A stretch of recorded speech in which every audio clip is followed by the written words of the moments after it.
हाय, आज ज्या पुस्तकाबद्दल आपण बोलणार आहोत ते मूळचं जापनीज पुस्तक आहे. Days at the Morisaki bookshop. हे सातोशी यागीसावा यांचं पुस्तक आहे. गोष्ट आहे टकाकोची, जी एक 25 वर्षाची तरुणी आहे आणि तिचं ब्रेकअप झालेलं आहे आणि त्या ब्रेकअपच्या दुःखातनं ती बाहेर येत नाही आहे. ते बघून तिची आई तिला रेकमेंड करते की तू आपलं जे फॅमिली बुकशॉप आहे मोरीसाकी बुकशॉप, जे तिचे अंकल सातोरू सांभाळत आहेत, तू तिथं जाऊन राहा, तुला तुझ्या वातावरणात बदल होईल. म्हणून ती तिथं जाते. पण सुरुवातीला पूर्ण पुस्तकांचं वातावरण वगैरे तिला अजिबात आवडत नाही. ती झोपूनच राहायची. पण नंतर एक दिवस तिला खूप कंटाळा आलेला असताना ती पुस्तक वाचायला घेते आणि त्या पुस्तकात हरवून जाते.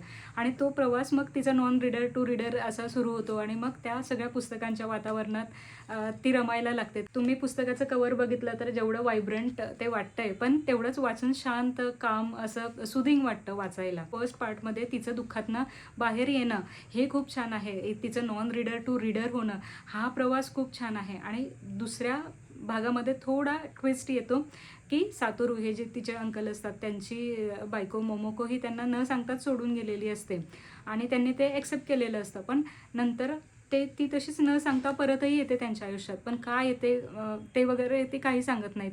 तर हे जाणून घेण्यासाठी ते टकाकोला पुन्हा बोलवतात. मीनवाईल टकाको ही तिच्या दुःखातनं बाहेर आल्यावर मग पुन्हा नवीन जॉब करण्यासाठी निघून गेलेली असते. पण ते तिला पुन्हा बोलवून घेतं की तू हिच्याशी बोल की ही का परत आली आहे. ती मोमोकोशी जरा तिची फ्रेंडशिप होते. त्यानंतर त्यांचं बऱ्यापैकी ट्युनिंग जमायला लागतं.